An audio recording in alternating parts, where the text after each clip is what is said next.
Our movie reviewer is with us. How are you, Charlotte? Well, I'm reviewing music, not movies. But I want to tell you about this new Bic Runga single. Okay, so this is the new release this week. Yeah. And it's a single, so it doesn't exist in hard form. There's no hard form. These days you can't buy singles, you know, like a cassette single, like you used to. There used to be a wall of singles. Cass-singles. Yeah. Yeah, you can't buy them anymore, but you can get them digitally. Right. You know, iTunes, what have you. Which is how people buy their music now, or I online. suppose. This is on SoundCloud, anyone that Okay, follows now SoundCloud. here's the first problem I have with it, and I've never heard it. We're going to listen to it in a minute. Yep. But she's called it I Dreamed a Dream. Yes. If you can't think of a vaguely novel title, how can you possibly write an entire song? I know. A Dream to Dream is such an unusual... I mean, it's so... Everyone knows that song as well. Yeah. Yeah. I mean, it's not uncommon. I mean, there are only so many words in the English language that you're going to use for the title of a song, but I dreamed a dream. Anyway... It doesn't sound anything like the song I Dreamed a Dream that you know. So this is not a song that Susan Boyle's going to pick up? No, it's definitely not. In fact, this is off her forthcoming album that is out next year. She's recorded it with her husband and musician, Cody Nielsen, who was in a band called the Mint Chicks, which was a really punky band. So since he's got together with her, her music has changed a little bit. It's got a lot, more alternative in a sense. Yeah, I'd like to know what you think. Let's have a listen. Dreamed a dream, or was it real? When We both went, at the same time. I mean, it's quite nice. I quite like her. I think she's got a lovely voice. I feel like it's a grow. It's really 70s folky type vibe. It's very folky. Yeah. It's almost a little maypole, isn't it?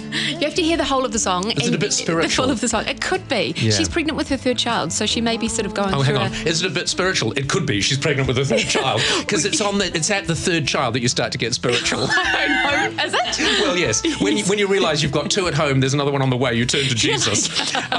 All right, so you quite like this, and presumably it's going to be similar to the rest of the album when it comes out. Yeah, it'll be interesting to see what the rest of the album's like. The other thing is she's on tour at the moment, and if you see Bic Runga live, you'll understand and appreciate her so much more. She just captures the whole crowd in the palm of her hands. No, she is great. Yeah. And the number of times a truck has parked in a paddock and she's walked out the back and turned it into a concert, honestly. She's great. All right, album of the week.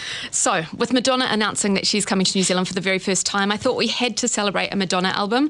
I've chosen Immaculate Collection to be her best album. This was hard to choose as well. When did that come out? 1990. Okay. It's actually a best of, which you don't really... That's always a good move. Well, is it? No, I think it is, because you get a best of, and purchasing one album, you've all of a sudden got a collection, haven't you? And honestly, the hits on this song, it's basically a compilation of her 80s hits. So it's got Like a Prayer, Vogue, True Blue, Who's That Girl, Holiday, Like a Virgin. It's hit after hit after hit. It's a retrospective. Let's just remind ourselves, have we got one standing by? Yes. Let's just remind ourselves of how Madonna sounded in her heyday.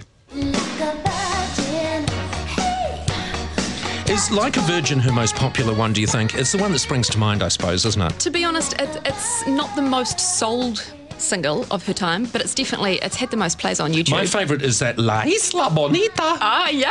I know. Really? I thought it was a great song. But I mean, that album, it's a clever album to choose, the Immaculate Collection. Yeah. Papa Don't Preach Like a Prayer. Yeah. It sold 30 million copies worldwide. It's the biggest selling compilation of all time. So, wow.